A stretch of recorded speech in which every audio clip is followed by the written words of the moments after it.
It was my little cousin Jamie's 7th birthday. A backyard party. Balloons tied to the fence, folding tables with paper tablecloths, and a rented bounce house slowly deflating in the warm evening sun.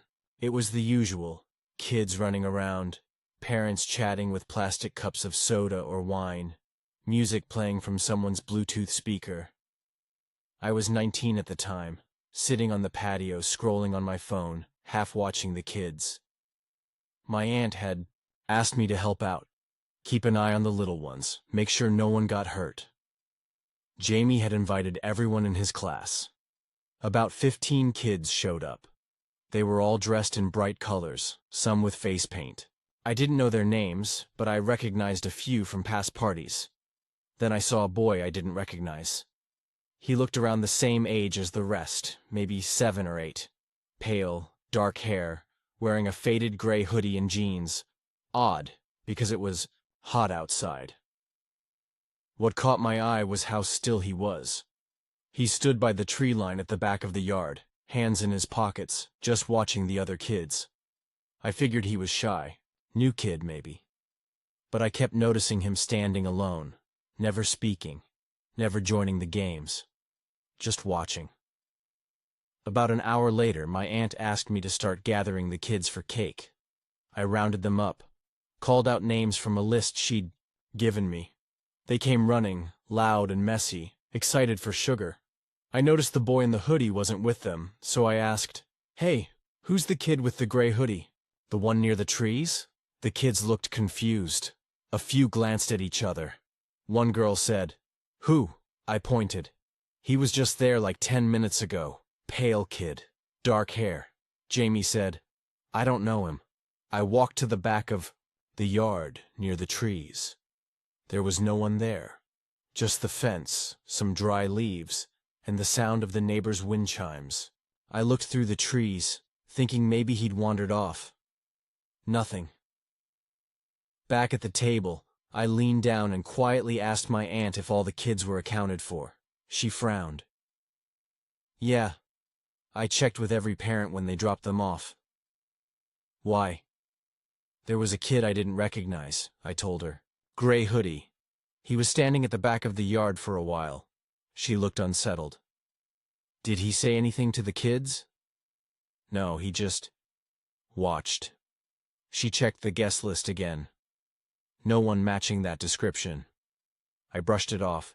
Maybe a neighborhood kid who slipped in and then slipped out. Still, it bugged me. Later that night, after everyone had left and we were cleaning up, I went out back to grab the last of the trash. The backyard was quiet. Dark now, except for the porch light. I bent down to tie up a garbage bag when I heard footsteps. Soft, crunching leaves behind me. I turned quickly. No one. But then I saw something small and gray sticking out from behind, the tree near the back of the yard. I stepped closer. It was a hoodie. Gray. Child-sized. I froze. There was no one wearing it. It was just draped over a branch. Like someone had left it there on purpose. I brought it inside, holding it at arm's length. "Hey, did someone leave this?" My aunt looked up and went pale. "That wasn't here before." I checked the pockets. Empty, except for one thing. A folded piece of paper. Childlike handwriting. It said, "I was invited too." That was it. We called the parents of every kid who had attended. No one claimed the hoodie. No one recognized the description. We didn't call the police. What would we say? A strange kid maybe crashed a birthday party and left behind a hoodie with a creepy note? The next morning, the hoodie was gone from where we left it by the door. We never found out who he was or how he got in, or if he ever left.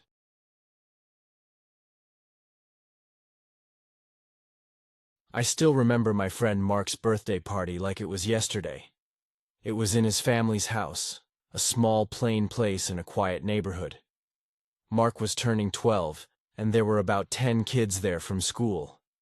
Nothing fancy, just pizza, some balloons, and a chocolate cake that his mom had baked herself. The party started in the afternoon. We played video games in the living room, ran outside for a while, and then came back inside to eat. The house smelled like pizza and vanilla frosting. After we finished eating, Mark's mom brought out the cake. It was a big chocolate cake with thick frosting and sprinkles on top. Everyone cheered, and Mark smiled as he sat at the head of the table. He blew out the candles, and we all clapped. Then came the strange part. Mark's mom started cutting the cake, but when she lifted the knife, the cake looked wrong. The frosting was soft and melted in places, and the cake inside looked like it had been squished or pushed down. "Did something happen to the cake?" Mark's mom asked, confused. "No," Mark said quickly. "I don't think so." But no one had touched it after the candles were blown out. Mark's mom cut a slice and put it on a plate. I noticed the slice looked smaller than usual. It seemed like someone had already eaten part of the cake. "Maybe the dog got into it," someone joked. But Mark's dog was outside, and the door was closed. Still, the cake looked eaten. Pieces were missing from the center, and the frosting was smudged. Everyone was quiet, staring at the cake. Mark got up and went to the kitchen. I followed him, curious. "Mom, what's going on with the cake?" he asked. His mom looked worried. "I don't know. I baked it fresh this morning. It was perfect." Mark looked around the kitchen. No crumbs on the floor, no signs of anyone sneaking a taste. "Did you see anyone near the cake before we started?" I asked. "No," Mark said. "Everyone was playing outside." We went back to the living room. The cake sat on the table, looking strange, like something wasn't right. Then I saw it. On the floor, near the table leg, was a small smear of chocolate frosting. Not fresh, but a little dried. And next to it, a tiny footprint. A kid's shoe print, muddy and small. No one admitted to stepping near the cake. The kids looked at each other nervously. "Maybe someone sneaked a bite," Mark's mom said, trying to laugh it off. But no one said a word. The next hour was weird.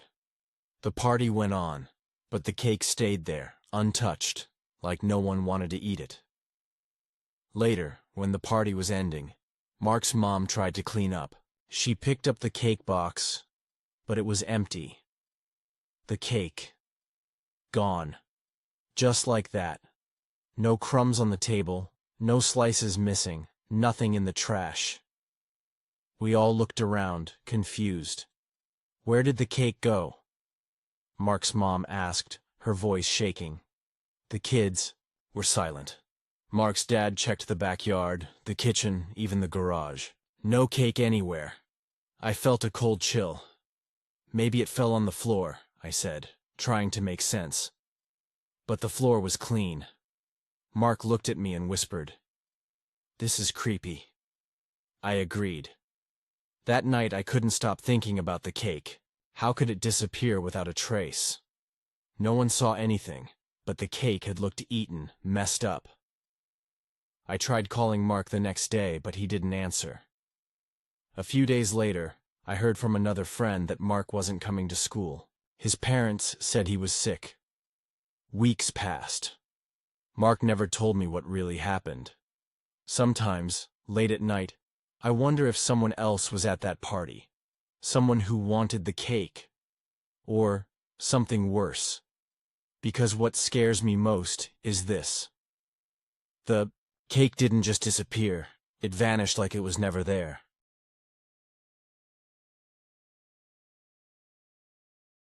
I was invited to my friend Lisa's birthday party.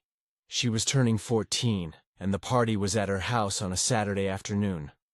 Her parents weren't home, so Lisa's older brother, Jake, was supposed to watch over us.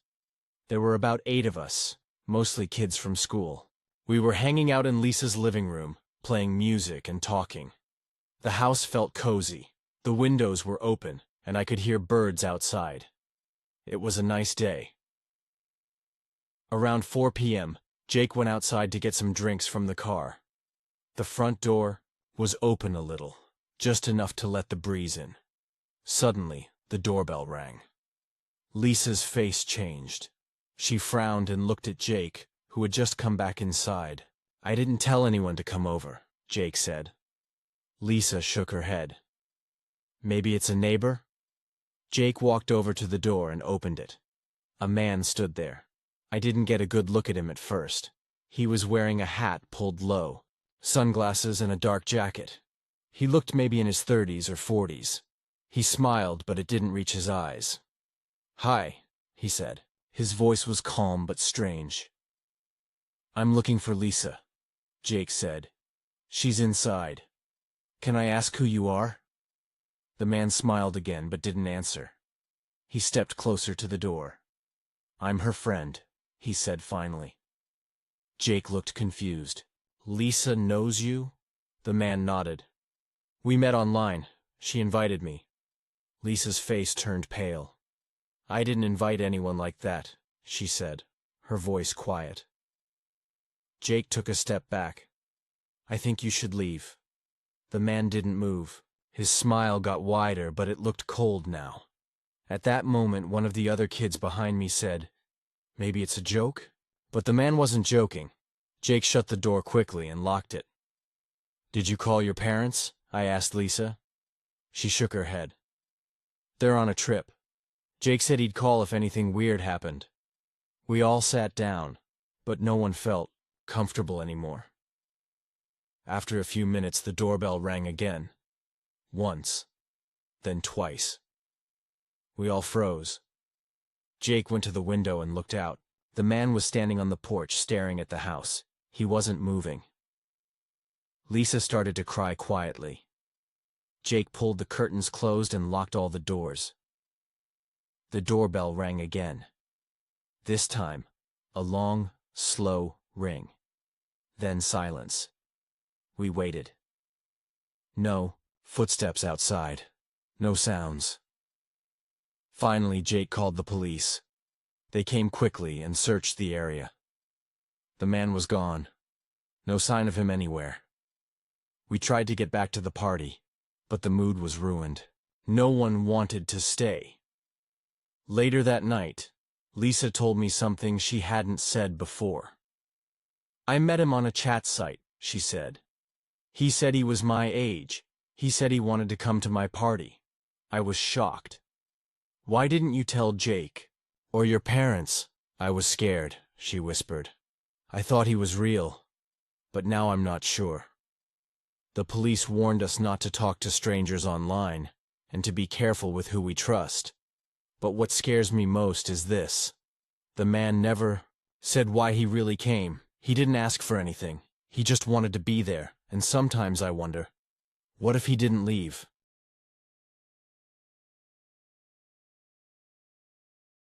It was my younger brother Sam's 10th birthday. Our family decided to have the party at our house, a quiet old place with 3 bedrooms and a basement. The party was small, just family and a few of Sam's friends from school. The afternoon started fine. Balloons, snacks, and a game or two. Sam was happy, laughing with his friends. After lunch, some of the kids wanted to explore the house. They were curious about the basement because we rarely used it. Sam's friend Emma asked if they could go down and see what was there. I told them, "The basement door is locked. Mom said it's not safe." They all begged a little, but I said, no, we didn't want anyone getting hurt. Later, I noticed the basement door was slightly open. It wasn't like that before. It creaked as it moved in the slow wind coming through the window.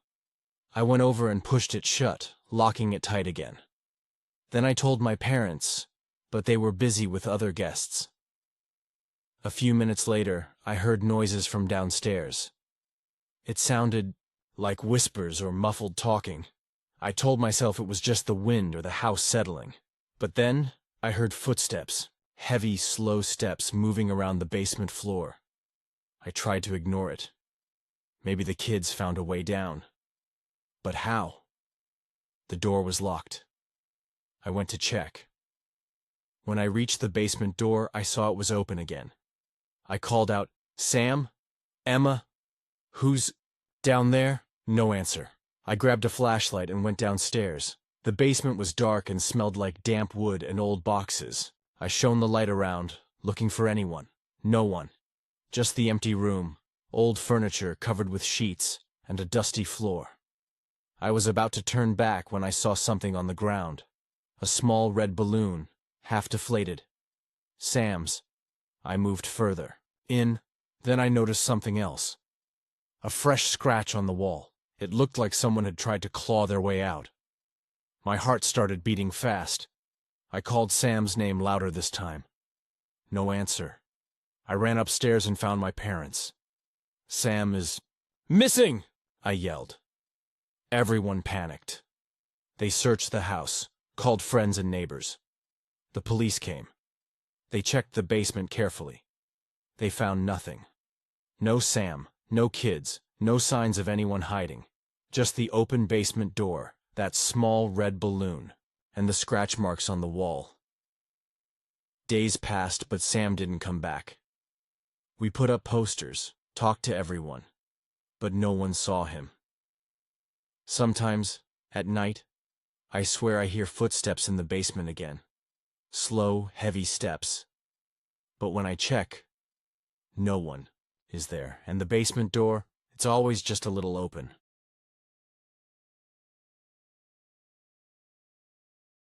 It was my best friend Emily's 13th birthday. She had a party at her house on a Saturday evening. About 12 kids came, mostly from our school. The house was a small, old place in a quiet neighborhood. Nothing fancy, but the decorations and music made it feel special. We played games, ate snacks, and had a lot of fun. Emily's mom baked a big vanilla cake with strawberries on top. We all sang "Happy Birthday" and clapped as Emily blew out the candles. After the cake, some of us went outside to the backyard. It was a warm spring evening, and the sky was clear. We played tag and hide and seek. The backyard had trees, a small shed, and a wooden fence that looked old but strong. Emily's little brother Max was there too. He was only 6 and always running around, making noise. After a while, Emily called us inside for a surprise. Her parents said they had rented a bouncy castle for the party. We all rushed inside, then out to the backyard again. The bouncy castle was huge and colorful. Everyone jumped and laughed, but after about 20 minutes, Emily noticed something strange. "Where's Max?" she asked. We looked around. Max was nowhere to be seen. "Maybe he went inside to get a drink," someone said. Emily's mom called out for Max, but no answer. We split up and searched the house. No Max. Then we checked the backyard again. Still nothing. Emily's dad looked worried. "We should call the police," he said. We stayed outside, calling Max's name. Then, Emily's mom noticed something near the fence. A small hole, about the size of Max's body, in the wooden fence. It was hidden behind a bush. We all stared. The hole wasn't there before. "How did this happen?" Emily's mom asked, voice shaking. "No idea," Emily said. Jake, one of the older kids, tried to look through the hole. On the other side was a narrow alley between houses. The alley was dark, with trash cans and broken boxes. We could see footprints, in the dirt, leading away from the fence. Emily's dad followed the footprints a little way, but came back shaking his head. "It's no use," he said. "It's too dark and narrow." The police arrived and started searching. They took our statements and looked around the neighborhood, but no one saw anything suspicious. No cars, no strangers, just kids playing. And suddenly, Max was gone. Later that night, I couldn't sleep. Kept thinking about the hole in the fence. Who made it? When? And why? Why would someone take Max? The next day, the police found the hole had been cut with a sharp tool. Not a random break, but something planned. That made it worse. Because it meant someone came to the party. Someone who watched us. Someone who waited. For a moment when no one noticed. Weeks passed. Max was still missing. Emily's family was broken.